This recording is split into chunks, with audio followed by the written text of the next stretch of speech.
नमस्कार दोस्तों, Pearl Academy के यूट्यूब चैनल पर आप सभी का तहे दिल से स्वागत करता हूं।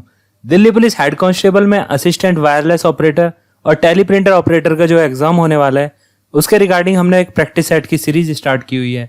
क्रम को आगे बढ़ाते हुए आज हम प्रैक्टिस सेट 9 को सॉल्व करेंगे। तो पहला क्वेश्चन देखते हैं। रीना एक कार्य को 16 दिन में कर सकती है, रागिनी उसी कार्य को 12 से ही 4/5 दिन में कर सकती है और गुड़िया उसको 32 दिन में कर सकती है।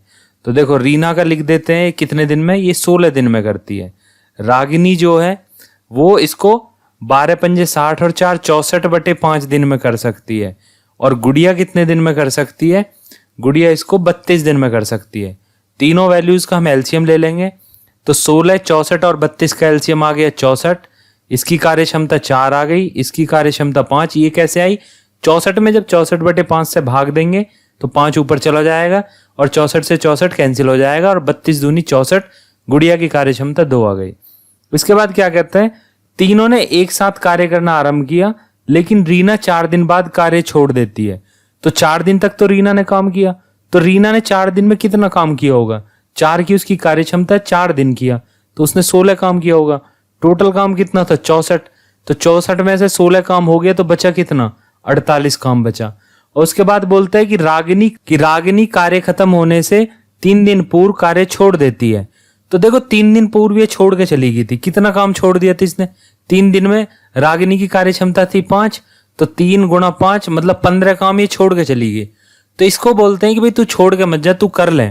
उससे क्या होगा, ये 15 काम उससे करा देते हैं। इससे हम डायरेक्टली डिवाइड कर लेंगे जो बाकी बचा हुआ काम होता है। कैसे? 48 और 15 को हम जोड़ देंगे तो ये हो गए 63। अभी 63 काम करना है और रागिनी और गुड़िया को करना है। तो रागिनी की कार्य क्षमता 5 है और गुड़िया की कार्य क्षमता 2 है, मतलब 7 की कार्य क्षमता से 63 काम करना है। तो कितने दिन में हो जाएगा? 9 दिन में कार्य टोटल खत्म हो जाएगा। ऐसे खत्म हो रहा है टोटल क्योंकि गुड़िया तो स्टार्टिंग से लेकर लास्ट तक काम कर रही थी, तो बीच में रीना और रागिनी छोड़ के गई थी। तो टोटल काम 9 दिन में खत्म हुआ। तो इस क्वेश्चन का कौन सा आंसर आ गया? पहला इस क्वेश्चन का आंसर हो जाएगा 9 दिन। अगला क्वेश्चन देखते हैं। 2 पाइप एक टंकी को क्रम से 30 मिनट व 40 मिनट में भर सकते हैं तथा दूसरा पाइप पूरी टंकी को 20 मिनट में खाली कर सकते हैं। तो एक पाइप है जो 30 मिनट में भर सकता है, दूसरा पाइप है जो 40 मिनट में भर सकता है, और एक तीसरा पाइप है जो 20 मिनट में खाली कर सकता है। तो नेगेटिव मैंने ले लिया। 30, 40 और 20 का एक एलसीएम ले लेते हैं, ये हो गया 120।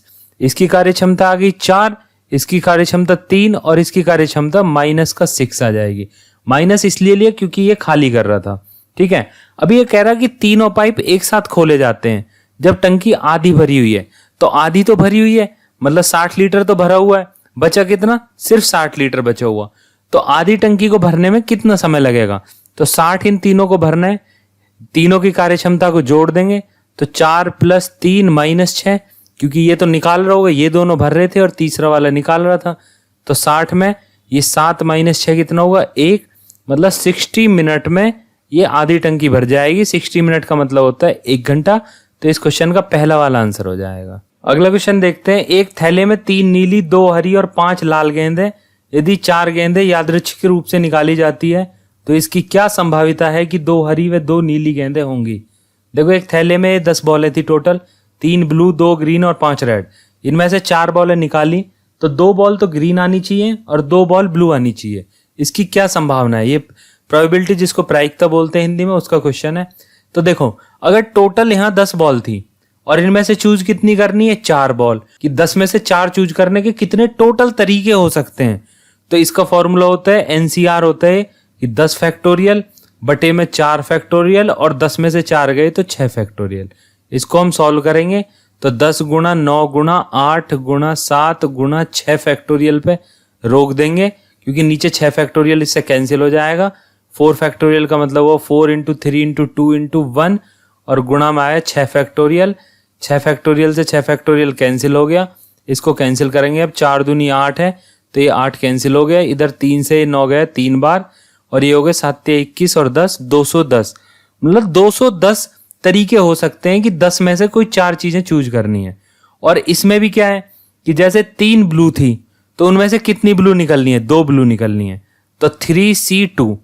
और उसके साथ साथ 4 गेंदें निकाली ना, बाकी कितनी और बची?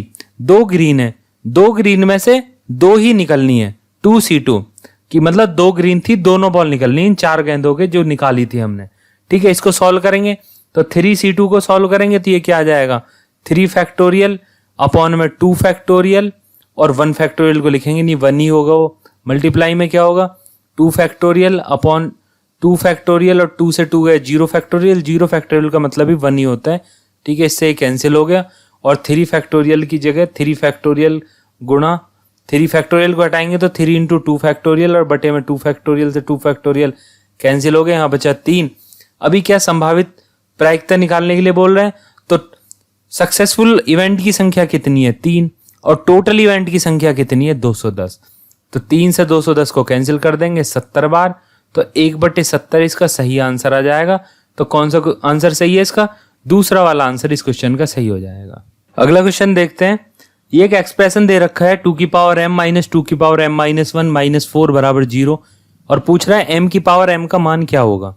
तो देखो इन दोनों में से 2 की पावर m मैं कॉमन ले सकता हूं, तो यहाँ पे क्या बचेगा 1 और यहाँ पे क्या 2 की पावर माइनस 1 बचेगा सिर्फ, क्योंकि 2 की पावर m तो बाहर चला गया। तो 2 की पावर माइनस 1 को मैं 1/2 लिख सकता हूँ और माइनस का जो 4 है उसको इधर ले जाता हूँ। अभी ये क्या 2 की पावर m गुणा ये 1/2 हो गया और बराबर आ गया 4 और ये क्या 2 की पावर m और माइनस 1 यहाँ से आ गया, तो 2 की पावर m माइनस 1 बराबर 4 को लिख देंगे हम 2 की पावर 2। यहाँ से क्या है m माइनस 1 की वैल्यू मैं कंपेयर कर देता हूँ 2 आ गई और m की वैल्यू कितनी आ गई 3 और निकालना क्या है m की पावर m मतलब 3 की पावर 3, तो 3 तिया 9 तिया 27। मतलब इस क्वेश्चन का कौन सा आंसर हो जाएगा, दूसरा वाला इस क्वेश्चन का आंसर हो जाएगा। अगला क्वेश्चन देखते हैं। यदि दो प्राकृतिक संख्याओं के वर्ग का अंतर 19 है तो इन संख्याओं के वर्ग का योग क्या होगा। तो देखो दो प्राकृतिक संख्या मान ली मैंने, एक m और एक n, इनके वर्गों के योग निकाल दिया, 19 दे रखा है। a square minus B square का मैं फॉर्मूला लगाता हूँ तो ये क्या हो जाएगा m माइनस n और m प्लस n और बराबर में कितना आ गया 19 गुणा में 1 लिख सकता हूँ।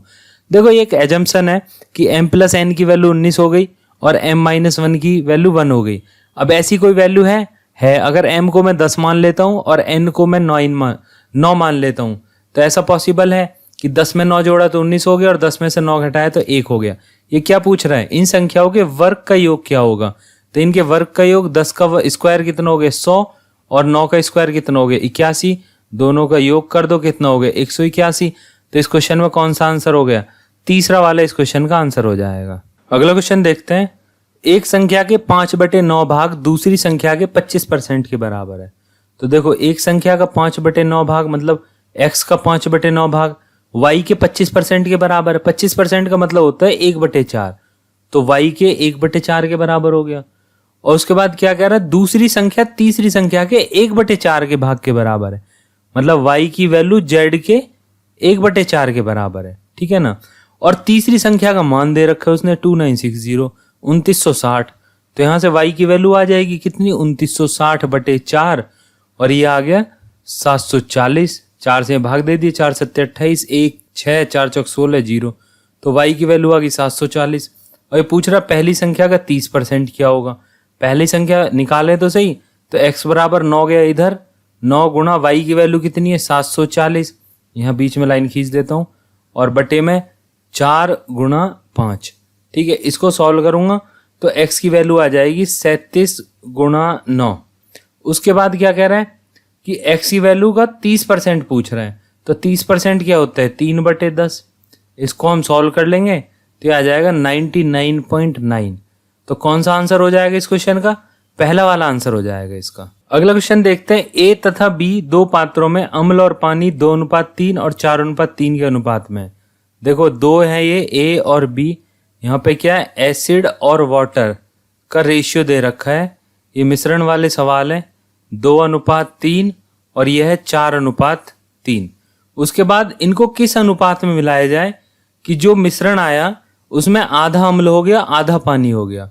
तो जो दोनों का मिक्सचर बना, मान लो सी बना, तो इसमें 1:1 आना चाहिए, आधा एसिड आधा वाटर।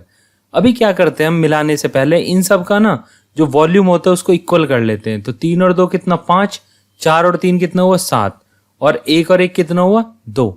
अभी देखो 5, 7 और 2 का एलसीएम निकाल लो, 70 आ गया। तो 70 में क्या, यहाँ पे 14 से गुणा कर दो, यहाँ पे 10 से गुणा कर दो और यहाँ पे कर दो 35 से गुणा। अभी आपको गुणा करने की जरूरत नहीं है, आप एक को ले लो, किसी को, एसिड को ले लो या वाटर को। मैंने एसिड को ले लिया। तो पहली वैल्यू देखो यहाँ पे 14 से गुणा हुई है, यहाँ पे 10 और यहाँ पे 35। तो 14 से 2 में गुणा हुई तो कितना हुआ, 14 दूनी 28। 10 से 4 में गुणा हुई तो 10 चौक 40 और 35 से कम 35, ये वैल्यू आ जाएगी बीच में। तो इससे हम आइडिया लगा लेंगे कि ये किस रेशियो में मिलाया होगा। तो 35 में से 28 गए तो 7 और 40 में से 35 गए तो 5। तो ये ए और बी, ये ए की वैल्यू हो गई, ये बी की वैल्यू होगी। तो 5 रेशियो 7 में मिलाया होगा, जिससे कि 1:1 का रेशियो आया होगा। तो इस क्वेश्चन का कौन सा आंसर हो गया, दूसरा वाला इस क्वेश्चन का आंसर हो जाएगा। अगला क्वेश्चन देखते हैं। यदि 30 मीटर लंबी एक सीढ़ी को 15 मीटर ऊंची एक दीवार के सहारे इस तरह रखा जाता है कि यह दीवार के ठीक शीर्ष तक पहुंचता है, तो दीवार का उन्नयन बराबर होगा। ये एक दीवार है और यहाँ पे एक सीढ़ी लगाई, ठीक है ना। अभी ये दीवार की लंबाई बता रहे हैं कितनी, 15 मीटर, और सीढ़ी की लंबाई बता रहे हैं 30 मीटर, और ये वाला एंगल पूछ रहे हैं थीटा। देखो साइन थीटा बराबर क्या होता है, लंब बटे कर्ण। तो लंब कितना है 15 और कर्ण कितना है 30। तो साइन थीटा की वैल्यू कितनी आ गई यहाँ से, 1/2। और साइन थीटा 1/2 क्या होता है, साइन 30 होता है। तो साइन थीटा को यहाँ से कंपेयर करेंगे तो थीटा की वैल्यू कितनी आ गई, 30 डिग्री का उन्नयन कोण आ गया। तो इस क्वेश्चन का कौन सा आंसर हो जाएगा, दूसरा वाला इस क्वेश्चन का आंसर हो जाएगा। अगला क्वेश्चन देखते हैं। तार का एक टुकड़ा एक वृत्त बनाने के लिए मोड़े जाने पर 84 सेंटीमीटर की त्रिज्या रखेगा। देखो एक ये वृत्त बनाया, इसकी रेडियस कितनी है, 84 सेंटीमीटर। तो अगर इसको मैं ब्रेक करता हूं तो जो इसकी ये परिधि बनी तो ये कितनी है, 2πr, ठीक है। अभी ये कह रहा है कि इसको तोड़ने के बाद इससे एक वर्ग बना दिया, तो एक वर्ग बना लिया। अब ये जितना तार यहाँ पे यूज हुआ इतना ही तार यहाँ पे यूज हुआ होगा, तो ये कितना हो गया 4a। और 2πr की मैं वैल्यू रखता हूँ, पाई की वैल्यू 22/7 और रेडियस होगी 84। ये इस वर्ग के परिमाप के बराबर होगा, क्योंकि जितना तार यहाँ पे यूज हुआ उतना ही तार यहाँ पे यूज हुआ। तो इसकी परिधि और इसकी परिधि परिमाप बराबर होंगे। तो 4 और a की वैल्यू मेरे को निकालनी है। 7 से 84 गए 12 बार, और 12 दूनी हो गया, ये 4 से काट लेंगे 12 को 3 बार, और 22 गुणा 6 हो गया a की वैल्यू। तो 6 से 22 में गुणा कर देंगे, 6 दूनी 12, 1 6 12 1 13, 132 मीटर होगी वर्ग की भुजा। तो इस क्वेश्चन का तीसरा वाला आंसर हो जाएगा। अगला क्वेश्चन देखते हैं। समबाहु त्रिभुज के लिए आंतरिक त्रिज्या से बाहरी त्रिज्या का अनुपात होगा। देखो एक समबाहु त्रिभुज ले लिया जिसकी तीनों साइड बराबर है। यहाँ पे जो कैपिटल आर होती है वो होती है a/√3, और जो स्मॉल आर होती है वो होती है a/2√3। आप इसमें भी नहीं देखोगे, आपको फॉर्मूला भी नहीं पता है, तो आप ऐसे देख लो, यहाँ पे G पॉइंट होता है, ये 2 होता है और ये 1 होता है। तो यहाँ से ये जो रेडियस है ये स्मॉल आर होती है, और जो 2 वाली वैल्यू है ये कैपिटल आर होती है। तो कैपिटल आर और स्मॉल आर का रेशियो 2:1 होता है। फॉर्मूला मैंने इधर लिख दिया है। और इस क्वेश्चन का कौन सा आंसर होगा, आंतरिक त्रिज्या बाहरी त्रिज्या। तो आंतरिक त्रिज्या कितनी है 1 और बाहरी त्रिज्या 2। तो इस क्वेश्चन का दूसरा वाला आंसर होगा। आपको ये सब पता होना चाहिए, आप डायरेक्टली आंसर लगा सकते हैं। अगला क्वेश्चन देखते हैं। अजय किसी कार्य को 12 दिन में कर सकते हैं, तो अजय से 12 दिन में कर सकते हैं। और विनय अजय से 60% ज्यादा दक्ष है। देखो 60% का मतलब कितना होता है, 3/5। मतलब विनय अजय से 60% ज्यादा दक्ष है। मतलब अगर इसकी कार्य क्षमता मैं 5 लेता हूं तो विनय की कार्य क्षमता कितनी होगी, 8 हो जाएगी। और देखो 12 पंजे 60, ये 60 वैल्यू आनी चाहिए। तो ये कितने दिन में काम करेगा, तो 60/8 आना चाहिए इसका, विनय का। तो 8 से 60 में भाग देंगे, 8 सत्ते 56, 4 बचे, 8 उतार लिया, और 4 एकम 4, 4 दूनी 8, 7 सही 1/2 दिन में ये अकेला कर लेगा काम को। तो इस क्वेश्चन का तीसरा आंसर हो गया। अगर आपको ये समझ नहीं आया हो तो मेरे को कमेंट सेक्शन में बताइए, दोबारा से मैं बता दूंगा इसको। अगला क्वेश्चन देखते हैं। 752 रुपए में एक कुर्सी बेचने पर अर्जित लाभ उसी कुर्सी को 400 रुपए में बेचने पर हुई हानि का 1.2 गुना है। कुर्सी का लागत मूल्य क्या है। देखो 400 रुपए में बेचे या 752 रुपए में बेचे, एक बार इसको लॉस हो रहा है कितने का, 1 का, एक बार इसको प्रॉफिट हो रहा है 1.2 का। तो ये कोई वैल्यू है x बीच में। अभी 400 का और 752 का डिफरेंस निकाल लेते हैं। तो 400 का और 752 का डिफरेंस आएगा 352। इसको 2 फैक्टर कर लेते हैं कि भाई 1 की वैल्यू आनी चाहिए और एक 1.2 की वैल्यू आनी चाहिए। तो देखो 1 और 1.2 कितने हो गए, 2.2। 2.2 में कितने की गुणा करें कि ये 352 हो जाए। तो 160 की गुणा करनी पड़ेगी। तो 160 की यहाँ पे भी गुणा करनी पड़ेगी और 160 की यहाँ पे भी गुणा करनी पड़ेगी। तो ये तो 160 आ गया और 160 की जब 1.2 में गुणा करेंगे तो ये 192 आ गया। इसका मतलब ये वैल्यू जो ही या तो 400 में 160 जोड़ दो या फिर 752 से 192 को घटा दो, क्योंकि 400 के बाद जो लॉस हो रहा था वो 160 रुपये हो रहा था। तो मैं इसको जोड़ देता हूँ, 4 और 1 5, मतलब जो बीच की वैल्यू है ना वो 560 रुपये जो इसकी कॉस्ट प्राइस है। तो 400 पे बेचने पे इसको लॉस हो जा रहा था और 752 पे बेचने पे इसको कितना 192 रुपये का प्रॉफिट हो जा रहा था। और 160 और 192 ये एक है, तो ये वैल्यू 1.2 है। यही ये क्वेश्चन था। तो इस क्वेश्चन का आंसर कौन सा हो जाएगा? तीसरा वाला आंसर हो जाएगा इसका 560 रुपये। अगला क्वेश्चन देखते हैं। ये दे रखा है एक एक्सप्रेशन की 14 का 14%, 28 का 28%, 96 का 92%, 85 का 15%। कुछ पॉजिटिव में है, कुछ नेगेटिव में है। इनको जोड़ना है, इसको घटाना है। तो 14 में 14 की गुणा करेंगे होगा 196 और परसेंटेज का जो बटे 100 आएगा उसकी वजह से आ गया 1.96। उसके बाद 28 का 28% निकालेंगे तो 28 की 28 में गुणा करेंगे आएगा 784 और परसेंटेज हटेगा बटे में 100 तो ये आएगा 7.84। उसके बाद 96 का 92%, तो 96 की 92 में गुणा करेंगे बटे में करेंगे 100 तो ये आएगा 8832 और बटे में 100 की वजह से आ गया 88.32। उसके बाद 85 का 15% करेंगे तो 85 की 15 में गुणा करेंगे और बटे में करेंगे 100 तो ये आ जाएगा 12.75। इन तीन को जोड़ना है और इसको घटाना है लास्ट वाले को, और बाकी को तीनों को जोड़ना है। तो इनको जोड़ के इसको घटा के इसका आंसर कितना आएगा 85.37। और तो इस क्वेश्चन का आंसर कौन सा हो जाएगा? सेकंड वाले इस क्वेश्चन का आंसर हो जाएगा। अगला क्वेश्चन देखते हैं। 9 मीटर चौड़े 12 मीटर लंबे एक स्विमिंग पूल 1 मीटर गहरा उथले तरफ है और 4 मीटर गहरा गहरे तरफ है। इसका आयतन बताओ। देखो पहले स्विमिंग पूल का ऊपर से क्षेत्रफल निकाल लेते हैं कि ये 12 मीटर लंबा और 9 मीटर चौड़ा है, तो कितना हो गया 12 निम्मा 108। ठीक है।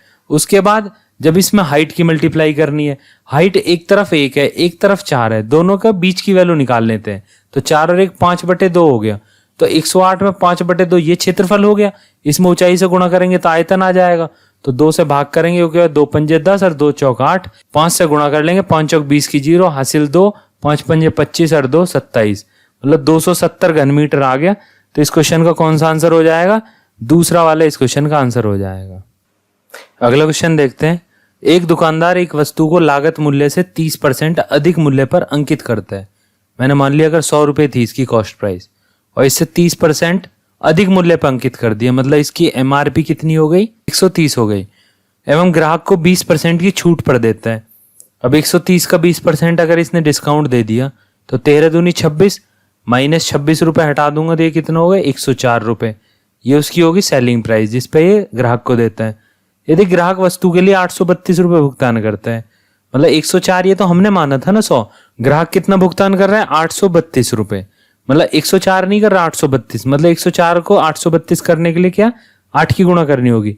इसका मतलब जो CP हमने माना था 100 उसमें भी 8 से गुणा करनी होगी। तो ये कितना आ गया 800। तो एक्चुअल में CP कितना हो गया 800 रुपये, क्रिया मूल्य 800 रुपये। इस क्वेश्चन का तीसरा वाला आंसर हो जाएगा। अगला क्वेश्चन देखते हैं। एक वस्तु का अंकित मूल्य 2400 रुपये, दुकानदार ग्राहक को X% और 15% प्रतिशत की क्रमिक छूट देता है।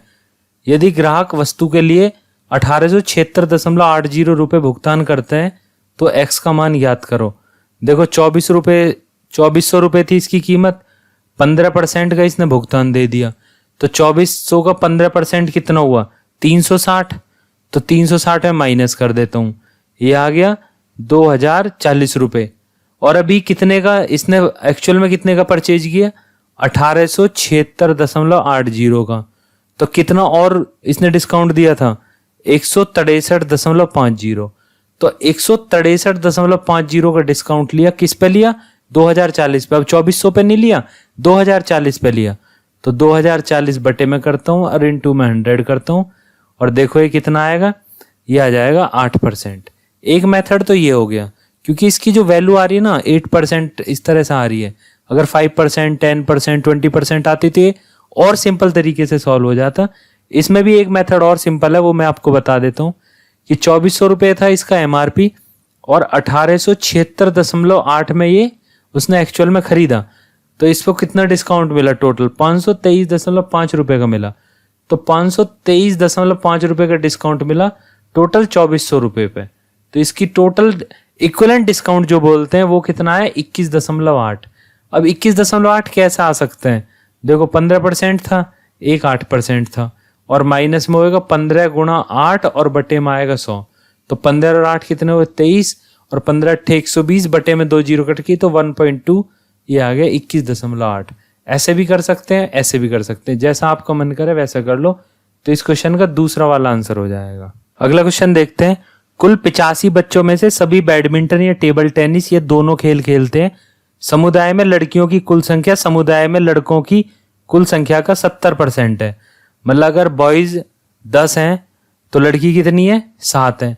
ये कितना हो गया 17, और 17 की वैल्यू करनी कितनी है 85। तो 17 में 5 से गुणा करेंगे, तो इसमें भी 5 से गुणा कर दो और इसमें भी। तो बॉयज कितने आ गए 50 और गर्ल्स कितनी आ गई 35। अलग अलग पता चल गया। अभी कह रहा केवल बैडमिंटन खेलने वाले लड़कों की संख्या कुल लड़कों की संख्या का 50% है। तो बॉय हैं जो बैडमिंटन खेलते हैं और केवल बैडमिंटन ही खेलते हैं तो ओनली, और लड़के जितने टोटल उनका आधा है तो 25 हो गया। उसके बाद कह रहा बैडमिंटन खेलने वाले लड़कों की संख्या कुल लड़कों की संख्या का 60% है। टोटल जो बॉय बैडमिंटन खेलते हैं, ओनली नहीं, टोटल जो खेलते हैं वो 60% है, कुल लड़कों की संख्या है। तो 50 का 60% निकालेंगे तो बैडमिंटन खेलने वाले लड़कों की संख्या, ऐसा नहीं कि केवल बैडमिंटन, नॉर्मली जो बैडमिंटन खेल रहे हैं वो 60% है। तो 50 जो टोटल लड़के थे उनका 60% निकाला, तो 5 से गया 10 बार और 10 दिया 30। तो टोटल लड़के जो बैडमिंटन खेलते हैं वो है 30 और केवल बैडमिंटन खेलते हैं वो है 25। उसके बाद कहता है केवल टेबल टेनिस खेलने वाले बच्चों की संख्या कुल बच्चों की संख्या का 40% है। तो जो टेबल टेनिस खेल रहे हैं, केवल टेबल टेनिस, तो केवल के लिए मैं ओनली लिख देता हूं, वो 40% है टोटल बच्चों का। तो 85 का 40% मतलब 2/5 कर देता हूं, 5 से गए 17 बार और 17 दूनी 34 जो टोटल बच्चे टेबल टेनिस खेलते हैं केवल। और कुल 12 बच्चे ऐसे हैं जो टेबल टेनिस और बैडमिंटन दोनों खेलते हैं, 12 बच्चे। अभी क्या मैं एक ग्राफ टाइप से बना लेता हूं। ये देखो 25 बच्चे तो ऐसे थे जो सिर्फ लड़के थे, वो सिर्फ बैडमिंटन खेलते थे, और 30 बच्चे थे जो बैडमिंटन खेलते थे। तो 5 तो इधर आ गए, ठीक है, 25 इधर आ गए तो 30 हो गए। ये बोल रहा ना टोटल 30 थे। उसके बाद कह रहा कि 34 ऐसे थे बच्चे जो सिर्फ टेबल टेनिस खेल रहे थे, तो सिर्फ 34 इधर कर दिए। और 12 थे ये जो टेबल टेनिस और बैडमिंटन दोनों खेलते थे, तो कॉमन पार्ट ये है, तो 5 तो पहले आ गए, 7 और लेके आ गए हम। अभी देखो इन तीनों को जोड़ दो, 25, 12 और 34, ठीक है, इन तीनों को जोड़ा, ये हो गए 71। टोटल बच्चे हैं कितने 85। तो 85 में से 71 को घटा देंगे तो 14 बच्चे और बच गए। 14 बच्चे बच गए। वो बच्चे कौन से बचे, वो लड़कियां बची। लड़कियों की वह संख्या है जो केवल बैडमिंटन खेलती है, तो वो कितनी होगी 14। ये थोड़ा सा क्वेश्चन अच्छा है, फिर भी आशा करता हूं आपको समझ आया होगा। वीडियो को दोबारा देख लें, अगर नहीं समझ आया हो तो मेरे को कमेंट सेक्शन में बताएं, मैं दोबारा बता दूंगा आपको। अगला क्वेश्चन करते हैं। ये एक्सप्रेशन दे रखा है, इसको सॉल्व करना है और 7 की पावर यहाँ क्वेश्चन मार्क दिया हुआ है, तो x की वैल्यू निकालनी, मैंने x मान लिया इसकी जगह। तो 14 की पावर 5/2 रहने देता हूं, और 42 क्या है 3 गुणा 14 है, तो 14 की पावर 3/2 यहां से आएगी और गुणा 3 की पावर 3/2 आगे चली जाएगी। अभी देखो 21 की पावर 3/2 है, तो यहां से 3 की पावर 3/2 अलग निकाल लेता हूं और 7 की पावर 3/2 अलग कर लेता हूं, और बटे में क्या है 7 की पावर x, और इधर इक्वल में क्या आता है 432। अभी देखो 14 की पावर 5/2 और 14 की पावर 3/2, तो 2.5 यहाँ पे 1.5 यहाँ पे, तो 14 की पावर टोटल कितनी होगी 4। उसके बाद 3 की पावर देखो 1.5 यहाँ पे 1.5 यहाँ पे, तो कितनी होगी 3, और इधर क्या है 7 की पावर 3/2। इसको मैं दूसरी तरह से लिख लेता हूं, यहाँ पे क्या है 7 की पावर 3/2 और x नीचे है, तो ये x ऊपर आ गया, तो ये आ जाएगा माइनस, और बराबर 432। 14 को और 3 को इधर ले जाऊंगा तो ये हो जाएगा 7 की पावर 3/2 माइनस x बराबर 432, और बटे में 14 को लिख दो 4 बार और 3 को लिख दो 3 बार। इसको हम सॉल्व कर लेंगे तो आ जाएगा 1/7 की पावर 4। इसको ऊपर ले जाएंगे तो यहाँ पे अलग से लिख देता हूं मैं, 7 की पावर 3/2 माइनस x बराबर 7 की पावर -4, 3/2 माइनस x बराबर -4, x को इधर ले जाता हूँ, -4 को इधर ले आता हूँ, 3/2 + 4, 4 दूनी 8, 3, 11/2, ये आ गई x की वैल्यू 11/2। तो इस क्वेश्चन का कौन सा आंसर हो जाएगा? दूसरा वाला आंसर हो जाएगा इस क्वेश्चन का। अगला क्वेश्चन देखते हैं कि एक्सप्रेशन दे रखा है, इसको सॉल्व करना है। देखो इससे पहले मेरे को ये फॉर्मूला पता होना चाहिए, a + b + c का होल स्क्वायर करते हैं तो ये आएगा a² + b² + c² + 2ab 2bc और प्लस में 2ca। ये फॉर्मूला ही दे रखा है। यहाँ पे क्या दे रखा है मैं यहाँ पे देख लेता हूँ कि मेरे को यहाँ 10 जो है ये क्या क्या फैक्टर करना है। तो 3 को आप फैक्टर करो, 3 × 2, और इधर आप 10 को फैक्टर करो तो ये हो गए 5 × 2, इधर आप 15 को फैक्टर करो तो ये हो गए 5 × 3, और इन तीनों के ऊपर ये टोटल के ऊपर ये वर्गमूल लगा हुआ है। तो 10 को किस किस में करना है डिवाइड? 5, 3 और 2 में करना है। और ये एक्चुअल में क्या है, ये √5 का स्क्वायर है यहाँ पे, और इधर ये √3 का स्क्वायर है, और इधर ये √2 का स्क्वायर है। ठीक है, अभी आपको फॉर्मूला दिख रहा होगा, a² b² c², ये 3 हो गए। उसके बाद 2ab 2bc 2ca, मतलब 2 रूट में 3 और 2, और इधर 2 रूट में 5 और 2, और उसके बाद 2 रूट में 5 और 3। अभी देखो यहां से ये फॉर्मूला बना सकता हूं मैं a + b + c का होल स्क्वायर, तो हो गया √5 + √3 + √2, और इनका क्या हो जाएगा? Whole square.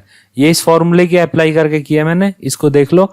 नहीं समझ में आ रहा तो कमेंट सेक्शन में बताना मेरे को। तो इस क्वेश्चन का कौन सा आंसर हो जाएगा? और इसके ऊपर रूट भी लगा हुआ है तो स्क्वायर से रूट हट जाएगा, तो आंसर सिर्फ क्या बचेगा? √5 √3 और √2। तो इस क्वेश्चन का पहला वाला ही आंसर हो जाएगा। अगला क्वेश्चन देखते हैं। एक वर्ग तथा आयत का परिमाप समान है यदि आयत की विमाएं 10 सेंटीमीटर और 8 सेंटीमीटर है। अगर आयत का परिमाप और वर्ग का परिमाप समान है तो इसका परिमाप मैं निकालूंगा, तो 10 + 8 और गुणा 2 कितना हो गया? 36, और इसका परिमाप कितना हो गया? 4a। तो यहाँ से इसकी साइड आ जाएगी वर्ग की, 4 नाम 36, a की वैल्यू आ गई 9। ये है वर्ग की भुजा। और इसके बाद कह रहा है कि वर्ग का क्षेत्रफल आयत के क्षेत्रफल से कितना प्रतिशत ज्यादा है। देखो वर्ग का क्षेत्रफल कितना होता है? a², मतलब 9 का स्क्वायर हो गया 81, और आयत का क्षेत्रफल निकालूंगा तो क्या होगा? 10 × 8 कितना हो गया? 80। तो ये 1 ज्यादा है, और कितने पे ज्यादा? देखो 1 ज्यादा था और 80 पे 1 ज्यादा है, तो इसको परसेंटेज के फॉर्म में लिख देंगे। तो ये हो गया 20 चौक 80 और 20 पंजे 100, 4 से 5 को भाग देंगे तो ये हो गया 1.25। तो इस क्वेश्चन का कौन सा? तीसरा वाला आंसर हो जाएगा। अगला क्वेश्चन देखते हैं। 2 रेलगाड़ियां जो 121 मीटर और 99 मीटर लंबी हैं, क्रमशः 40 किलोमीटर प्रति घंटा और 32 किलोमीटर प्रति घंटे की चाल से विपरीत दिशा में चल रही हैं। कितने समय में वे एक दूसरे को पूर्णतः पार करेंगी जिस क्षण वे मिल रही हैं? देखो इसकी लंबाई दे रखी है 121 मीटर, ये इधर की तरफ जा रही है, और ये दूसरी ट्रेन है, इसकी ये लंबाई 99 मीटर, ये इसके विपरीत दिशा में जा रही है। तो दोनों जब एक दूसरे को पार करेंगी तो दोनों की लेंथ को पार करना होगा। तो 121 + 99, ये तो आगे टोटल जो दूरी चलनी है इनको, और जो इनकी स्पीड है एक दूसरे के विपरीत जा रही है, इसलिए इन दोनों को भी जोड़ देंगे। इसकी 40 है और इसकी 32 है। 121 में 99 जोड़ेंगे तो हो जाएगा 220, और 40 में 32 जोड़ेंगे आएगा 72। ये मीटर में है और ये किलोमीटर पर आवर में है, तो 72 को किलोमीटर पर आवर से मीटर पर सेकंड में कन्वर्ट कर देंगे। तो 72 × 5/18, 18 चौक 72 और 5 चौक 20, 20 में क्या 0 से 0 कैंसिल होगी, और 2 से 22 गया 11 बार।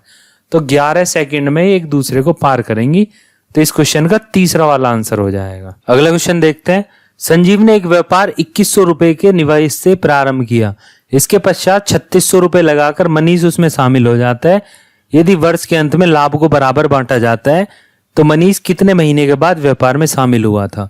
देखो संजीव को मिले 2100 रुपए, और ये पूरे टाइम रहा था व्यापार में 12 महीने, और मनीष ने लगाए 3600 रुपए।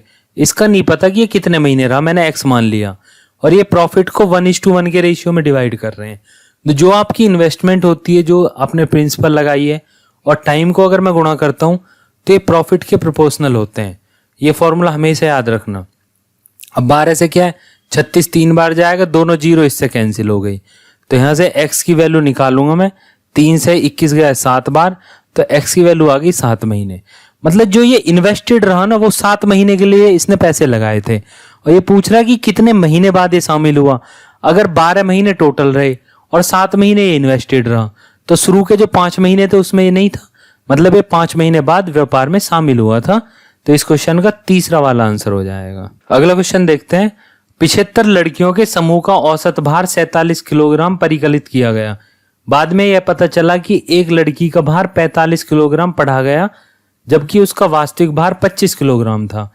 तो 75 लड़कियों के समूह का वास्तविक औसत भार क्या है? देखो, एक तो आपका बेसिक मेथड है कि 75 लड़की थी, उनका एवरेज था 47, गुणा कर लिए, एक वैल्यू आ गई। अभी गलती क्या हुई कि जो 25 किलो लिखनी थी वो 45 किलो लिख दी गलती से, मतलब इसमें से -20 करना है, जो भी वैल्यू आएगी उसमें दोबारा से 75 का भाग देंगे, आपका औसत आ जाएगा। ये आपका पुराना मेथड है। आपको पेपर में इस तरह से नहीं करना है। पेपर में आपको कैसे करना है वो मैं बताता हूँ। देखो, 20 का फंडा हुआ है ना, 20 गलत हुआ है तो 20 माइनस कर देंगे। किस में से माइनस कर देंगे? 47 किलोग्राम से, जो इसका एवरेज है। और जो ये 20 जो माइनस हुआ है, अभी वो एक में से तो माइनस होगा नहीं, सब में से माइनस होगा, जितने भी 75 लड़कियां हैं, क्योंकि सबका एवरेज घट जाएगा। जो उस टाइम 25 की जगह 45 लिख दिया था गलती से, तो बड़ा होगा तो सबका बड़ा होगा, अभी सबका घटेगा। तो कैसे? ये 20 को 75 में डिस्ट्रीब्यूट कर देंगे, तो 47 माइनस, और यहां इसको भाग करेंगे तो ये आ जाएगा 0.26। 47 में से 0.26 घटा देंगे तो आ जाएगा 46.73 के आसपास। तो इस क्वेश्चन का कौन सा आंसर हो जाएगा? थर्ड वाला इस क्वेश्चन का आंसर हो जाएगा। अगला क्वेश्चन देखते हैं। 25,000 रुपए की एक रकम पर अर्जित सरल ब्याज 4 वर्ष के अंत में 8,000 रुपए है। उसी रकम पर उसी दर से उसी काल के लिए अर्जित चक्रवृद्धि ब्याज की रकम कितनी होगी? देखो, 4 साल में कितना ब्याज मिला उसको? सिंपल इंटरेस्ट 8,000 रुपए। तो एक साल में कितना मिलेगा? 2,000 रुपए। 8,000 बटे 4 कर देंगे। अभी देखो, 2,000 रुपए मिले उसको एक साल में, और कितने रुपए उसने इन्वेस्ट किए थे?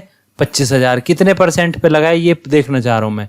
इंटू 100 करेंगे, 3 जीरो तो इधर ही चली जाएंगी, और 25 से 200 को भाग कर देंगे तो 8 बार, मतलब 8% पे उसने पैसे लगा रखे थे। अभी क्या पूछ रहा है कि चक्रवृद्धि ब्याज की रकम बताओ टोटल कितनी हुई।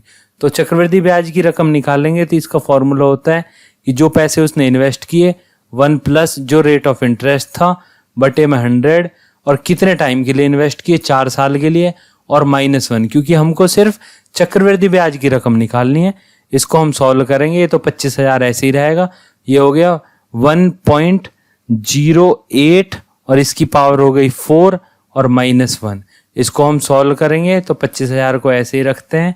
इसके बाद 1.08 का 4 टाइम्स करेंगे तो ये हो जाएगा 1.3605 -1, और यहाँ से क्या 25,000 में गुणा कर लेंगे, इसको माइनस कर देंगे तो ये आ गया 0.3605, और गुणा करने के बाद क्या आएगा?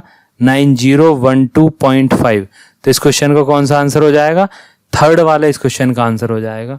मैं आशा करता हूं कि इस पेपर में आपको सभी क्वेश्चन बहुत अच्छे से समझ आए होंगे। फिर भी अगर कोई डाउट रह जाता है तो मेरे को कमेंट सेक्शन में लिख के बताइए। आपको मेरे पढ़ाने का तरीका पसंद आता है, इस तरह की और वीडियो आपको चाहिए, तो इस वीडियो को लाइक करें, शेयर करें, मेरे चैनल को सब्सक्राइब करें। जय हिंद, वंदे मातरम।